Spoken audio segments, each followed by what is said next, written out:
방향으로는 강화해야 될 방향이 뭐냐? 자, 이제 생성 AI 시대를 만나서 이것만큼 우리는 강화해야 돼. 예, 이거는 그냥 있으면 안 돼. 자, 그걸 한번 해보죠. 역량교육입니다. 예, 역량교육이라는 말은 크게 나눠서 주체성, 주체역량, 인지역량, 그리고 인성역량, 그 다음에 정보역량이 있어요. 근데 정보역량은 이제 중요하지는 않아요. 근데 역량 중에 하나이기 때문에 요거는 내가 뭔가를 연구하고 싶다. 그래서 연구하기 시작하면 그 정보가 되니까 쌓여 자연스럽게. 그러니까 요거는 예전하고는 달라져요. 이게 예전은 어떻게 다르냐? 예전에는 국영사고 미체험을 무조건 하고 올라가야 돼. 근데 지금은 이거 필요 없어요. 그렇게 안 해도 돼요. 요거는 연구 주제에 따른 정보 수집이죠. 네, 이렇게 보면 돼요. 이거는 자 이렇게 해서 요것만 좀 달라지고 나머지는 완전히 중요하죠. 그러면 여기서 가장 중요한 게 뭐냐? 예전에는 정보 역량이 최고였잖아요. 정보 역량 없이는 수업이 없잖아요. 근데 지금은 어떻게 되느냐? 제일 중요한 건 인지 역량이에요. 요게 알아내는 역량이죠. 이제 요게 제일 중요합니다. 인간이라고 할 때는 요게 있으니까 인간이야. 예. 그런데 이걸 하는 조건이 뭐냐 했을 때는 예전에는 요거였단 말이야. 정보. 요렇게 정보를 배우면서 알아내는 역량도 같이 배운다 이렇게 생각했는데 이제 연구를 해보니 주체 역량이 이 알아내는 역량의 베이스 도구예요. 요거 없이는 이게 안 나와요. 절대로. 지금 이 시대는. 그러니까 이전에는요. 생성 AI 이전에는요. 요런 것을 하나의 방향성, 미션, 교육의 희망 이런 교육이 돼야 돼. 이렇게 생각했다면 아까 효정 인사님이 지금은 이거 아니면 안 돼. 예, 이게 지금 우리 앞에 다가온 거예요. 네. 예전에는 설득을 해야 됐는데 이제는 설득할 필요가 없는 안 하면 안 되는 시대가 온 거예요. 그래서 저희가 앉아서 와 우리가 10여 년간 떠들었던 것이 이제는 세상이 만들어주는구나. 네, 이렇게 된 거죠. 그래서 요 네 가지 중에서 세 가지가 아주 중요한 역량이 되고 정보 역량은 이 효과로 나오는 결과물로만 가져가면 된다는 거예요. 이게 역량 교육의 강화 방향이고요. 그 다음에 하나가 제가 뭐냐면 이렇게 하려면 새로운 세상이 나왔을 때 새로운 것이 바뀌었을 때는요. 기존에 습관화된 것에 영향을 받았고 새로운 걸 하는데 많은 장애가 있어요. 그래서 그동안은 가족 안에서 이제 자녀들을 양육하고 자녀들을 이렇게 관리해왔다면 이제는 가족 경영이라는 개념을 써서 새로운 우리가 생성 AI 시대의 교육, 소속 문제하고 그다음에 자녀가 주체적으로 활동하게 하려고 하고 인지 역량을 하려고 하는 요거는 너무 달라졌단 말이에요, 지금. 이 달라진 세계를 끌어가게 하려면 가족 경영이라는 개념이 들어와야 돼요.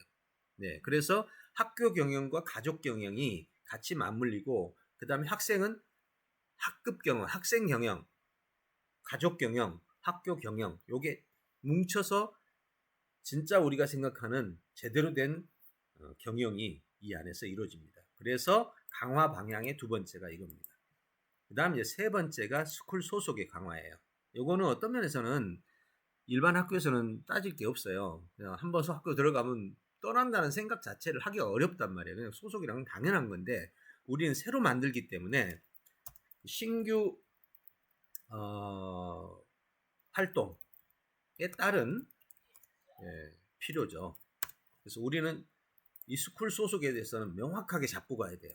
가족 경영은 어떤 면에서 이제 가족들이 이제 어떻게 가족에서 아이들과 함께 요거는 제일 중요한 게 뭐냐면요. 가족 경영에서는 주체성입니다. 학생의 주체성을 어떻게 주체성의 지원 요게 가족 경영에서 가장 중요한 요소입니다. 주체성을 지원하면서 그것이 인지 역량으로 넘어가야 되는데 그러면서 스쿨 소속도 강화해야 돼요. 이 세 마리 토끼를 잡아야 돼요. 무조건. 요거가 지금 현재 생성 AI 시대에 우리가 가져야 될 가장 중요한 세 요소입니다. 이제 유지 방향은 크게 고민 안 해도 돼요. 현재 우리가 하고 있는 거 잘하면 되는 거죠. 기본적인 요소들이에요. 우리가 살고 있는 기본적인 요소들. 그리고 이제 제거 방향이 뭐냐면 정보 교육 시스템 여기서 벗어나야 돼. 시험 평가 시스템 여기서 말하는 시험 평가는 사지선다 뭐 이런 그런 시험 평가 시스템을 벗어나야 돼요. 예. 물론 이제 초등학교에서는 요즘 시험도 안 치고 하는데 벗어난 거죠. 예, 나름대로. 네, 그렇지만 어쨌든 요런 제거 요소에서 벗어나고 유지 방향은 우리가 살아왔던 삶이 뭐 금방 다 없어지지 않으니까. 예. 아, 봐요? 그래서 어쨌든 이렇게 핵심 방향이 우리에게 주어져 있고 이걸 가지고 우리가 이제 나가야 됩니다. 자, 그러면 다시 한번 여기 강화 방향 우리가 계속 얘기했던 부분이 바로 역량 강화인데 요거 그 중에서 이번에 아주 중요하게 된 게 정보 역량이 툭 떨어져 나간 거예요. 사실은 이건 없어도 되는 거야. 왜? 이렇게 하다 보면 생겨난 게 정보 역량이. 근데 예전에는 정보 역량을 갖춰야 다른 게 다 됐어. 정보를 암기를 해야 뭐 이것도 되고 시험도 저것도 보고 된다는 그거를 거야. 알아내는 능력도 이것도 나온다는 거고 뭐 다 된다는 거야. 정보를 배우면 나머지가 된다 이렇게 생각했단 말이야. 근데 이제는 그게 아니라는 거. 물론 우리 10년 동안 그게 아니라는 걸 역사를 해왔지만 안 통했단 말이죠. 네, 이제는 통하는 시대가 왔어. 그렇지만 통해도 기존 학교에는 안 통해 아직도. 기존 학교 시스템 안에서 절대로 이거 어떻게 할 수가 없어요. 그러니까 2018년, 19년에 2015년에서 18년 동안 인천교육청에서 엄청나게 지원하면서 느낀 점 학교에서는 안 된다. 네, 학교에서는 안 된다. 학원에도 해보려고 했는데 학원도 안 된다. 왜? 학원이란 게 뭐 하는 곳이냐고. 학교 점수 올려주는 곳이 당연히 안 되지. 예, 결국 대안학교밖에 안 된다. 네, 우리가 이제 이 모델이 될 수 있는 기회가 온 거다 이렇게 생각을 합니다. 자, 그래서 우리의 가야 될 방향이 잡혔다라고 보는 거죠. 자, 그럼 이제 교과 운영은 어디로 갈까? 굉장히 단순해졌어요. 정말 이렇게 단순해지는 교육이 어디 있을까 싶으면 교과를 빼고 저기 일반 그 국영수사과를 빼고 나니까 이렇게 단순해지는 거예요. 동기하고 연구 딱 두 개예요. 이 세상 이렇게 좋은 세대가 세상에 왔다니까요. 자, 교과는 첫째가 왜 동기죠? 여기 첫 번째 역량이 주체 역량이잖아요. 지가 알아서 움직이려면 뭐 동기가 있어야 될 거 아니에요. 동기 없이 어떻게 알아서 움직여? 동기가 없으면 시키는 것밖에 없잖아. 그러면 그때부터 아니 잘하려고 하는 것도 시키면 하기 싫어지는데. 네. 이 동기를 그러니까 동기 강화한다고 이렇게 동기 강화를 많이 해요, 부모님이. 야, 좀 웃어봐. 자, 좀 웃어봐. 아니, 웃기면 되지 왜 웃어봐야. 네, 가장 많이 쓰는 이 사례 중에 하나입니다. 공부해. 네, 공부를 하고 싶게 만들어야지. 해. 너쪽까지 해. 책좀 읽어. 예. 그러니까 우리가 얼마나 이 주체 역량이 안 돼 있는가를 보여주는 게 바로 이 동기 운영이죠. 예, 그래서 이 순서로 보면 주체부터 시작해서 인지로 인성으로 이렇게 넘어가야 돼요. 네, 이래야 동기 과정이 운영이 됩니다. 물론 요거를 이제 좀 더 구체적으로 주체 역량을 어떻게 하면 갖게 하느냐 하는 것은 이제 제가 보여줄게요. 그거 연구하느라고 제가 얼마나 오랜 시간 걸렸겠어요. 요게 이제 주체 역량입니다.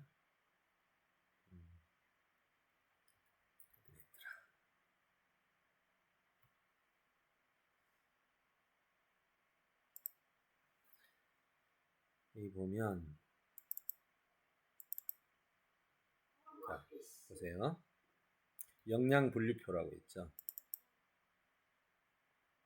이게 바로 주체 역량의 연구한 결과물입니다.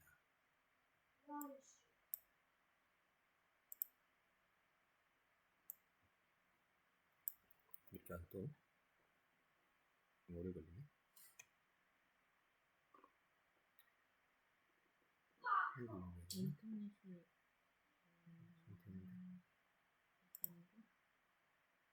한글로 이렇게.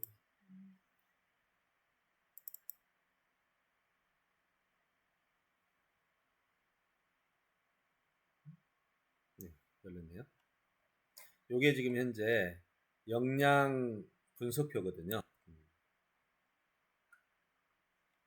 2018년까지 완성이 됐던 내용인데요. 주체 역량을 발달시키려면 여러분 참 머릿속에 한번 생각해 봅시다.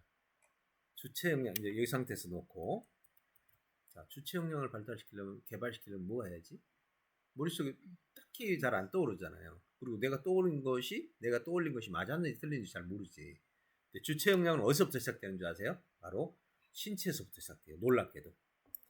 자 보세요. 신 고프면 찾을 거 아니야 먹을 거를. 예, 여기가 동기예요. 동기. 너무 간단한 거예요. 쉽게 말해서 주체 역량은 부족함이 있어야 욕구가 생기고 욕구가 액션을 만드는데 이 과정이 바로 동기라는 거예요. 그러니까 동기의 근본적인 요소를 보면 욕망이에요. 예. 그럼 욕망의 근본적인 요소는 뭘까요? 부족함? 살아있으면. 살아있다는 거. 그리고 살려고 한다는 거. 이 살려고 하는 이것이 욕망의 가장 기저예요. 뭔가 욕심이네. 좋은 말로. 욕망. 자, 욕심이 욕망은 조금 다르게. 욕심은 이제 욕망에서 이제 힘이 들어가는 거거든. 예, 그렇게 들어가는 거예요. 그래서 신체 역량에서 시작돼가지고 체력, 그다음에 체질, 그리고 체형.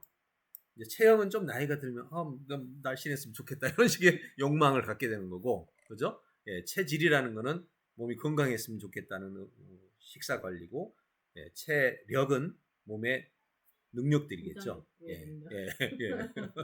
예, 요런 것들이 이제 부족해지면 이제 요런 것들이 잘못되면 이제 지금 말하는 우리가 부족 현상이 생겨. 그죠? 아프다든지 뭐 의욕이 없다든지 막 이런 요소가 생기면 그때부터 이제 사람들은 거기에 따른 대안을 찾게 되는 것이 이제 동기로 이루어진다. 근데 사실 학생들이 이런 욕망, 이런 부족함이 있어도요 어떻게 할 줄 몰라. 예. 몰라요. 예, 몰라. 그냥 지금 효의사 지금 방금 어깨 아프다고 그러잖아. 어깨 아파. 그럼 이제 한의원 가야 돼. 이거밖에 없는 거야. 솔루션이 그거밖에 없어.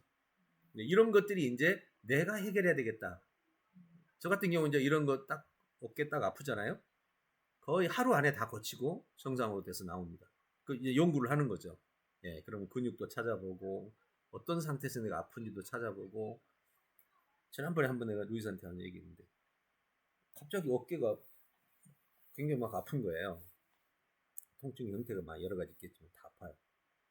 아프면 보통 어떻게 생각해요? 어떻게 왜 아프지? 어떻게 해결하지? 뭐 이렇게 하다가 이제 어디 가는데 저는 그때 생각해요. 왜 아프지? 안 아픈 게 정상인데 왜 아프지? 그래서 내 그 현재 살아온 삶의 한 달 정도를 분석을 해봤어요. 그랬더니 내가 이 책상을 바꾼 거예요. 책상을 바꿔가지고 컴퓨터 높이가 높아졌어. 그게 손이 올라가 있는 거예요. 손이 올라간 상태, 이전과 다른 상태가 되어 있는 상태를 조사를 하면서 알았어. 그래서 바로 책상 낮추고 그 다음에 올렸던 팔을 좀 낮춰서 했더니 바로 2, 3일안에 해결이 끝났어요. 와 진짜 그때 내가 얘기했잖아요. 한번 이렇게 이제 스스로 문제를 이유 없이 생긴 이 결과는 없으니까 이렇게 이제 찾아가는 거죠. 네, 이런 것들을 이제 주체 역량의 첫 번째 신체 역량, 두 번째가 이제 더 동기에 영향을 미친 게 이런 것들이에요. 야, 이런 걸 알면 진짜 엄마 아빠들이 얼마나 효과적으로 아이들을 동기부여할 수 있는지 알게 돼요. 자, 정체 역량이라고 그러는데 정체성 역량이라고 하는데 정체성이라는 건 이런 거예요. 너는 왕의 자손이야. 예, 이런 그죠? 넌 야 아빠가 국무총리야. 예, 아빠가 탑 배우야. 이런 그 정체성이 딱 주어지는 순간 달라지는 거예요. 근데 그것도 위기가 있어요. 아빠가 국무총리야 하면 더 삐뚤어진 경우도 있거든요. 예. 왜냐면 국무총리 아버지의 나를 못 맞추는 경우 이제 삐뚤어져 버리는 거죠. 예. 그거는 이제 좋은 기회를 진짜 악화시켜 버리는 거죠. 예. 그 이 정체성에는 크게 주체 정체성이 있고 두 번째 인지 정체성이 있고 세 번째는 관계 정체성이 있어요. 그럼 주체 정체성은 뭐냐면 신체적 정체성인데 여기에 대해서 내가 나 자신의 신체를 어떻게 관리하고 있느냐에 대한 자신감이죠. 그 다음에 가치 정체성은 내 존재가 뭐냐 이게 방금 말했던 거예요. 아 나는 예수 그리스도의 자녀야. 이런 식의 정체성 무섭죠. 이런 것들은 진짜 사회적 정체성. 미국 시민들은 우리 저 아메리칸 드림처럼 어마어마한 자부심이 있다는 거 아시죠? 예, 평소에는 안 나타나는데 어떤 위기에 처하면은 우리는 최고의 민족이야 이런 게 있다니까요. 네, 우리 한국 사람도 지금 동양의 저 아시아 사람들 이렇게 와서 일하면 평소에는 뭐 하다가도 조금 어떤 문제가 발생했을 때 이 차이가 어마어마하게 나타나는 가문 존재, 가문 정체성. 이런 정체성을 부모님들이 어렸을 때 그 아이들에게 쫙 세팅을 해줬다. 이거야말로 최상이죠. 돈 안 들이고 동기부여 끝나는 거예요. 예. 근데 이제 부모님들이 언제 이런 거에 대해서 고민하냐? 아이가 동기가 없어지면 그때서 고민해. 동기가 없어지는 것도 이게 하루 이틀이 없어지는 게 아니라 수년 걸려서 없어지거든. 그러니까 부모가 얼마나 동기부여, 동기를 없애는지 충실하게 교육을 했는지 엄청나게 노력을 많이 한 거야 이게. 이런 개념 자체가 음. 없어요. 그러니까 아이가 동기부여가 안 됐다라는 거는 아이한테 너 야야 이런 것 좀 해봐. 이거는 이미 동기를 다 끌어내려 놓고 엄청난 노력을 통해서 끌어내려 놓고 예 이제는 말로 바꾸려고 그러는 거죠. 그러니까 이런 정체성들에 대해서 인식을 하게 해야 되는 거죠. 제가 그 재미난 사례 있었잖아요. 꿈의 학교 때 또 훌륭한 사람이 되라고 해놨더니 10년 지나서 졸업한 아이가 나를 찾아와서 진짜 농담이 아니라 내 머릿속에 훌륭한 사람 좀 지워달라고. 뭘 해도 그게 앞장서서 나가니까 내가 손해보는 삶을 산다는 거야. 야, 그때 그 얘기 들으면 정말 웃기도 했지만 정말 이 중요하다. 인류 평화 좀 없애달래. 그 학교 안에서 그렇게 그냥 6년을 그냥 막 쏟아 부어놨더니 예, 쇠뇌가 언제 돼가지고 그랬죠. 그리고 이제 자주 정체성. 예, 스스로 계획을 수립하고 의결을 할 수 있고 실행을 할 수 있는 자주 정체성. 이런 것들은 엄청난 정체성, 동기부여에 영향을 미칩니다. 그러니까 신체 쪽은 동기부여 이 주체 정체성을 만들어주는 기반 요소예요. 이거는 크게 마음에 영향을 미치는 게 아니라 이건 어디에 영향을 미치냐면은 그 동기부여를 가져서 지속적인 유지를 시켜주는데 기본적인 이게 신체가 약해지면요 의욕이 낮아진 건 아시잖아요. 그래서 요거는 아주 베이스에 속하는 부분이고요. 진짜 이 정체성의 동기는 여기서 나타나요. 요 요소가 핵심이에요. 인지정체. 예를 들어 인지정체 이런 거 있죠. 학생들 중에서 공부 잘해. 공부 잘해. 그럼 막 주변 사람이 그죠? 칭찬해 먹어서 나는 뭐든 할 수 있어. 그러고는 뭐든 할 수 있는 자신감. 이런 게 인지정체성이거든요. 그러니까 지금 말하는 주체 정체성. 이거는 뭐 부모에 의해서 결정된다고 봐요. 주체 정체성. 그러니까 부모가 다 망쳐놓는 게 대부분 주체 정체성이에요. 이게. 그럼 학교는 어떻게 망치느냐? 학교는 학생들 선생님한테 이 바보 같은 애다 이것도 못해. 이제 이게 주체 정체성 망치는 거예요. 그리고 이제 인지 정체성은 공부를 못하면 망치는 거예요. 이건 공부 못하거나 뭔가를 못하면 망쳐. 뭔가를 못하면 망쳐. 근데 한 가지만 잘해도 이 정체성이 높아져요. 노래만 잘해도 사람들 앞에서 막 노래하는 거잖아요. 나는 이런 건 잘해. 다른 건 못해도 공부는 못해도 이건 잘해. 이런 게 인지 정체성이죠. 그 다음에 이제 관계 정체성이. 요거 다 보면 하나씩 가지고 있어. 다른 건 다 못해도 나는 친구들하고 엄청 잘 놀아. 나는 리더십이 있어. 요렇게. 그래서 요걸 보고 우리가 다중 지능이라고 불러요. 네, 근데 사실 나는 다중 지능 반대론자예요. 왜? 아니 그러면 공부는 못하고 놀기만 잘하면 그것도 다중지능이에요? 같이 잘하면 좋은데 왜 다중지능을 만들어가지고 공부 잘하는 거 못하고 그냥 놀기만 잘해도 너는 지능이 있어 위로해 주냐 이 말이지. 아니 한 사람의 정체성이라는 건 종합적인 건데 그걸 그렇게 위로해 줄 이런 방향으로 가야 되느냐 이거지. 저는 이제 좀 반대로 입장이 IQ만 따졌으니까. 맞네. IQ만 한다면 그건 맞는 말이네. 네, 그래서 이렇게 세 가지 정체성이 있고요. 그 다음에 이제 자주성 역량이 있어요. 네. 자, 보세요. 지금 주체성 하나를 우리가 개발하는데도 이렇게 많은 요소가 개입된다는 거예요. 근데 우리가 솔직히 말해서 이런 이 역량 분석표를 안 봤다. 머릿속에 떠오르는 게 몇 가지겠냐고. 이 많은 요소 가운데. 그래서 우리가 하나의 이 동기 과정을 만들어 가는 데 있어서 저 많은 요소들이 개입되고 연결돼 가지고 나타나기 때문에 사람들이 동기부여를 뭐를 잘못해서 동기가 안 나오는지를 인지를 못한다는 거예요. 이 종합적인 요소에서. 그래서 우리는 이거를 진단표로 만들어가지고 도대체 이 친구는 신체적 정체성에서 문제가 생긴 거냐 아니면 인지적 정체성이냐 아니면 자주적 정체성이냐를 분석을 해서 부족한 부분을 찾아서 동기를 끌고 들어가야 우리가 원하는 동기 과정을 만들 수 있다는 거죠. 네, 그래서 우리의 역량 분석표라는 이 시스템을 잘 활용해서 동기를 끌어내는데 우리는 한 방향을 잡아주자. 네, 이게 첫 번째 동기 과정 운영입니다. 그러면 이 말의 의미는 무슨 소리냐? 부모, 학교 교사, 우리 경영자 이 모든 사람들이 힘을 합쳐가지고 동기를 끌어낸다. 여기다 초점을 맞춰야 돼. 그럼 동기를 끌어낸다는 말은 야야 좀 웃어봐라 이런 말을 절대 하면 안 돼. 근데 우리는 입에서는 너무 자주 나와. 공부 좀 해라. 뭐 해라. 그럼 해라라는 말은 언제 나오죠? 안 하니까 나오는 거지. 안 웃으니까 나오는 거고. 참다. 하는 거지.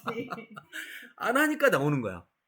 그러면 그 말이 나올 때 정말 입을 악물고 참고 내가 안 하도록 만들었구나 이렇게 생각해야 된단 말이에요. 내가 웃지 않도록 만들었구나. 그때는 알아요. 근데 그거를 해결할 방법을 몰라가지고. 거기서부터 연구를 시작해야 되는 거예요. 그때 연구할 때 이게 엄청난 도움이 되는 거죠.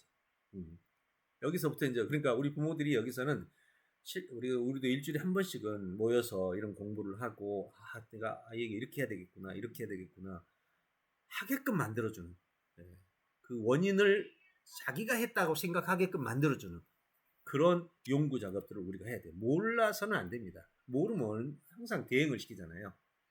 그래서 동기를 어떻게 채워줄 거냐 하는 것에 대해서 정말 올인해야 돼요. 그래서 교사는 사실 저는 이렇게 생각해요. 우리는 가르치는 교사는 필요 없거든요. 영상도 있고 다 있기 때문에 지금 우리 윤서님 같이 우리 효정님 같이 이런 사람들이 이거 중요하다는 건 나는 잘 몰라도 돼. 이게 필요하다는 이거 하나만 가지고 있어도 같이 연구하면서 찾아가는 게 더 필요하다는 거죠. 이런 사람들이 차라리 교사하는 게 나아요. 우리가 지금 당장 교사 이제 뽑을 거 아니에요. 그때 당장 우리 어떻게 뽑죠? 서울대 나온 사람? 좋겠네. 바로 이렇게 생각한단 말이에요. 네, 그런 걸 떠나서 우리가 하려고 하는 이 부분을 잘할 수 있는 사람을 맡기자는 거예요. 그래서 모든 일의 시작은 동기부터 시작한다. 그리고 동기는 아까 말한 대로 주체성에서부터 시작하고 인지성, 관계성 이렇게 해서 엮어간다. 자, 이제 동기가 좀 잡혔어요. 그럼 이제 동기를 어떻게 잡을 거냐 하는 것은 이제 좀 이따가 더 세부적인 얘기에서 나오고 자, 이제 두 번째는 연구예요. 이제 동기가 있다는 말은 뭐 하죠? 나 하고 싶다는 소리잖아. 그럼 하고 싶으면 제일 먼저 뭐 해요? 자, 뭐든지 간에 뭐 대상을 떠나서 하고 싶다 그러면 그때부터 사람은 뭐예요? 하고 싶어. 하고 싶다는 못 하거나 못 하니까 하고 싶은 거지. 없으니까 하고 싶은 거지. 웃고 싶은 거니까. 없으니까 지금 부족하니까 하고 싶은 거야. 갖고 싶은 거야. 더 많이 갖고 싶어. 그러려면 제일 처음에 하는 게 저거 갖고 싶으면 어떻게 하지? 그때부터 이제 어떻게 하지라는 생각을 하게 되면 그때부터 연구가 시작됩니다. 그렇잖아. 그때부터 연구야. 그러니까 동기는 무조건 어떻게가 따라올 수밖에 없어. 근데 우리는 어떻게부터 가르치려고 해. 공부하는 거. 어떻게부터 가르치려고. 그러니 아이는 이제 그 어떻게가 공부라는 말이 돼버리는 거지. 지금 동기에서 시작하면 어떻게는요 재미거든. 엄청난 재미죠. 게임을 잘하고 싶어. 어떻게? 막 혼자 연구하고 찾고 이렇게 한단 말이에요. 그래서 그 다음 과정이 이제 연구입니다. 이제부터는 연구는 어떻게 하면 잘하느냐? 연구를 잘하게 할 수 있는 방법은요. 동기를 앞서 동기라는 마차를 앞에다 두고 뒤따라서 이제 가려고 할 때 마차가 달려가면 어디로 갈지를 방향을 잡아줘야 되잖아요. 네. 그냥 쓸모없는 데로 갔으면 너무 낭비가 되니까 이렇게 방향을 잡아주는 거. 그 다음에 마차를 잘못 모면 다른 데로 얘가 말이 막 반항한다든지 등등 문제가 생기잖아요. 그러니까 바르게 할 것. 그 다음에 문제가 발생하면 해결하게 할 것. 요 세 가지라고. 요 세 가지. 어떻게라는 게 세 가지야 이게. 이것을 잘하도록 만들어주는 게 연구예요. 그 연구는 그냥 알아서 해. 이거 전혀 아니야 이거는 정말로. 다시 세 가지. 뭐지? 방향을 잡아줘. 그렇지. 방향을 잡고. 바르게. 그렇지. 바르게 할 것. 이제 기술이죠. 네. 그 다음에 문제가 발생했을 때 해결하는 방법을 가르쳐 줄 것. 방향 기술 해결법. 해결법. 요 세 가지가 이제 연구를 잡아주는 기술의 방법입니다. 그거를 이제 잘하는 선생님이 진짜로 잘 연구를 할 수 있도록 만들어주는 거죠. 그래서 그런 연구 이제 기법들을 가지고 가고 이제 주제는 아무래도 이제 학생들이다 보니까 네 하고 싶은 거 해. 이게 제일 좋은 건 해요. 제일 좋긴 해. 네 하고 싶은 거 해. 이게 제일 좋아. 근데 그건 1대1일 때. 예. 그건 1대1일 때는 뭐 100% 그렇게 하는 게 제일 좋아요. 근데 사람이 여러 때면 이제 이게 어려워진다고. 그래서 할 수 없이 공동으로 같이 하는 거 하나 하자. 이게 이제 관계성과 관련된 거예요. 네, 관계성과 서로 이렇게 어울리는 이게 공동 교과라는 게 꼭 필요한 거예요. 되게 중요해요. 네, 이거 없으면 뭐 같이 할 수 있는 게 없어져 버리거든요. 네. 그래서 이제 리더십 훈련이라든지 지도성 훈련, 기술 훈련이라든지 뭐 이런 것들을 같이 하도록 만들어주는 거죠. 전부 다 이거 활동과 관련된 것들이에요. 그 다음에 이제 연구 교과에 이제 어떤 주제를 가지고 연구를 해요. 주제별 연구라고 해요. 네. 흔히 말하면 이제 아이가 1대1로 할 때는 너 뭐 하고 싶니? 예, 그러면 그게 연구 교과예요. 하고 싶은 게 이게 주제별 교과예요. 예. 그리고 이제 마지막으로 개인 교과는 뭐냐? 이건 이제 요거는 이제 훈련적인 측면이라면 요거는 이제 사회적 활동과 관련돼 있다. 교회 간다든지 이거 같이 할 수 없잖아요. 진짜 완전 개인적인 거잖아요. 예, 예체능도 서로 다를 거고. 예. 만약 물론 여기서 묶일 수도 있겠지. 피아노 하면 피아노 같이 묶을 수는 있겠지만 어쨌든 개인 교과라고 말해요. 그래서 공동 교과 아주 필수. 이거는 정말 작은 학생들 속에서 같이 어울려서 해병대 훈련 한번 마치고 나면 진짜 목숨 걸고 지켜주잖아요. 그러니까 요즘 아이들이 다 제각각인 이유는 이렇게 공동으로 정말 같이 보통 영화에 나오는 주제가 어떤 이유로 만나가지고 생사를 막 고락을 같이 하다가 끝내는 진짜 어마어마한 그 관계가 사랑이 되든 아니면 국가를 지키든 뭐 이렇게 되잖아요. 근데 이런 과정이 바로 이런 거예요. 그래서 꿈의 학교에 내가 그때 5년, 6년 했잖아요. 제가 한 5년, 4년 하고 나왔는데 5년 하고 나왔는데 지금 그 학생이 어쩐 줄 알아요? 그렇게 돌더니 지금도 모여있어. 대단한 아주 엄청나요. 이게 바로 그 당시에 그 2주에 한 번씩 그냥 그 훈련받고 했던 그런 결과들이 나타나는 공동교과 정말 중요한. 그러면서 이제 연구 교과로 가서 한 가지씩 주제를 찾아서 연구하고 이 연구를 통해서 꼭 가져야 될 게 있어요. 이 연구 교과의 끝은요. 제가 사실 어떤 면에서 이것 때문에 뭐를 해도 그래도 작든 크든 인정을 받았었는데 그게 뭐냐면 먼저 주제요. 자, 연구 시작해요. 그러면 정보를 체계화시켜요. 정보 체계화가 돼요. 그럼 정보 체계화가 되면 여기서 뭐가 나오느냐? 체계화된 정보로 방법론이 나와요. 자, 예를 들어서 학생들의 말하는 능력을 기르고 싶다. 그럼 말하는 능력을 전부 다 데이터를 찾으면 그 다음에 뭐가 나올까요? 말하는 방법 매뉴얼이 나와요. 그래서 방법 매뉴얼 제작 이게 돼요. 될 수밖에 없어요. 정보를 체계한 매뉴얼이 나와요. 그 매뉴얼 가지고 이걸로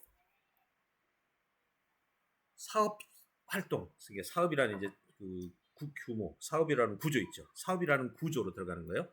학생을 모으고 시스템 매뉴얼을 만들어 가지고 학생을 모으고 가르치고 하면은 수익이 되는 거예요. 수익이.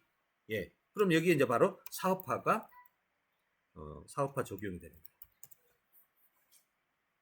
저하고 같이 있는 우리 스태프들은 뭔가 하나 연구 시작했다면 그냥 사업으로 바뀌는 거예요. GPT도 사실 연구 시작했다가 사업으로 바뀐 거잖아요. 네, 뭐든 연구하면 매뉴얼이 나오고 매뉴얼은 사업화로 넘어가서 수익으로 바뀌는 과정이 나오는 거죠. 진짜 이거를 여기까지 못 넘어가는 단계는요 너무 아쉬운 거예요. 학생들은 대부분 여기서 끝나거든요.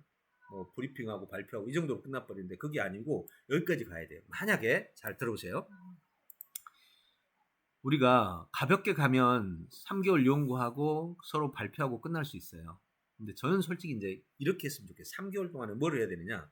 자, 정보를 체계화시키는데 한 달, 방법론을 만드는데 한 달, 사업화로 만들어서 돈을 벌어보는, 그리고 실제로 어떤 결과를 내는, 요런 것도 한 달. 요런 식으로 작은 거를 마지막에 수익까지 만들어 보는 그 경험.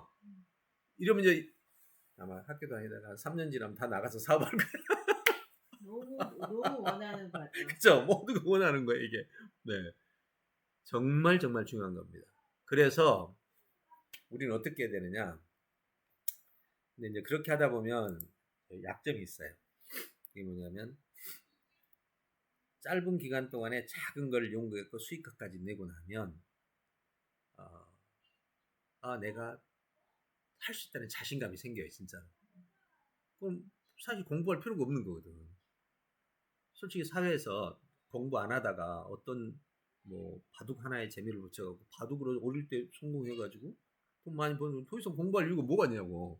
그러니까 학교 다닐 때 공부 그냥 그럭저럭 했던 사람이 와서 사장님 되고 공부 잘했던 사람 거기 직원 되잖아요. 직원이야. 그게 이런 게 이제 하나 문제가 있어. 일찍 어렸을 때 성공을 해버리면 더 풍부한 세계에 공부할 기회를 잃어버려. 그게 좀 약점이야. 여기서 사실은 정보 체계화가 이제 교수님은 굉장히 빨리 되는 편이고 이제 우리만 해도 교수님처럼 못한단 말이에요.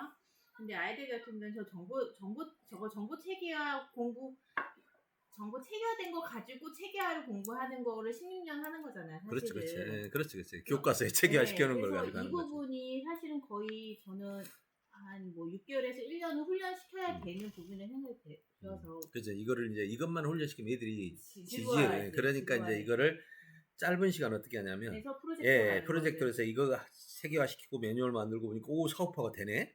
이런 것들을 경험하게 하고 1번 경험했네. 또 2번 프로젝트에서 2번 경험에 성공 이렇게 이 단계를 밟아주는 거죠. 그럼 이렇게 하면 제일 좋아요. 조금 규모가 있는 사업을 하나를 잡고 1번은 기획 세워야 되고 2번은 상품 만들어야 되고 3번은 홍보 플랜 세워야 되고 이렇게 놔주잖아요. 이렇게 나누면 이게 덩어리가 되는 거지. 네, 이렇게 해서 이제 하는 방법이 하나 있고 아니면 처음부터 그냥 뭐 하나 상품 하나 가져다가 내가 판매하는 방법 배워가지고 판매를 해갖고 돈을 버니까 되네? 이건 간단하게 더 할 수 있는 거고. 그래서 이제 이런 플랜들을 가지고 움직이는 바로 거죠. 돈을 버는 방식보다는 그래서 이제 요게 지금 현재 우리가 방향을 잡아갈 때 학생이기 때문에 그 도제 교육을 했던 옛날 어르신들하고 이제 그 했던 아이들을 보면 그 밑에서 진짜 하나만 배우거든. 물건 파는 거 하나 따라다니면서 배우잖아. 그럼 물건 어떻게 사서 어떻게 그거를 더 가공해서 사람들한테 어떻게 파는가 요거를 따라다니면서 배우는 그 과거의 도제 교육이라는 게 이런 식으로 운영이 되잖아요.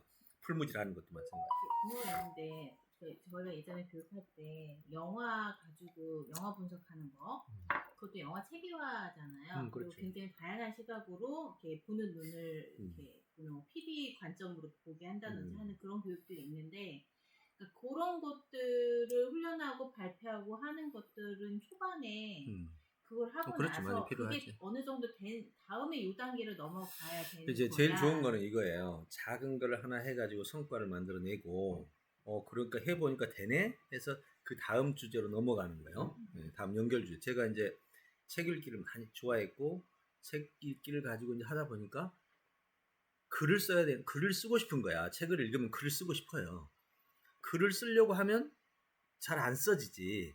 그러니까 글 쓰는 방법을 연구하게 되고 글 쓰는 방법을 쓰다 보니까 글이라는 것은 논리적 체계가 안에 들어있잖아. 논리학을 공부하게 되고 논리학을 공부하다 보니까 결국은 철학으로 넘어가면서 철학의 기본이 논리학이잖아. 이렇게 가다 보니까 그냥 지금 제가 말하는 인재양성의 모든 분야를 지금 섭렵하게 된 거예요. 근데 이거는 이제 제가 꿈이라는 것과 맞물려 있었어. 내 꿈이 워낙 책인 게 많이 크니까 이거를 다루면서 계속해서 올라갔는데 꿈이 없는 사람은 여기서 멈추고 이 안에서 그냥 수익 내고 끝내버리는 거지. 그래서 이제 이런 부분들이 있어요. 그래서 우리는 이쪽에서 공동교과 안에서 계속 리더십 훈련하면서 가치 비전을 다루는 거죠. 이런 것도 공동교과의 어떤 한 축이 되겠죠. 네, 그렇죠. 이 안에서 이제 그런 훈련들이 이루어져야 되겠죠. 예전에 교육할 때 저는 그게 되게 인상 깊었던 게 전문성만 중시하는데 사실은 교양성 밑에 깔려 있고 거기에 전문성이 되었을 때 여기서 두 개 연결고리에서 이제 창의가 나온다는 거잖아요. 전문성의 높이가 교양의 높이하고 맞물려서 창의가 이루어지니까. 나오기 때문에. 그래서 리더십 훈련이라는 게 이게 뭐냐면 봐요. 명사 초대한다.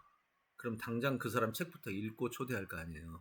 이런 식으로 이제 이 책을 읽어야 될 이유가 너무나 명확한 거지. 초대해놓고 초대를 학생들이 하거든. 초대 기획서도 짜고 초대하는 메시지도 학생이 보내고 이걸 하니까 마지막에 자기 때문에 오는데 책 안 읽고 하는 사람이 누가 있겠냐.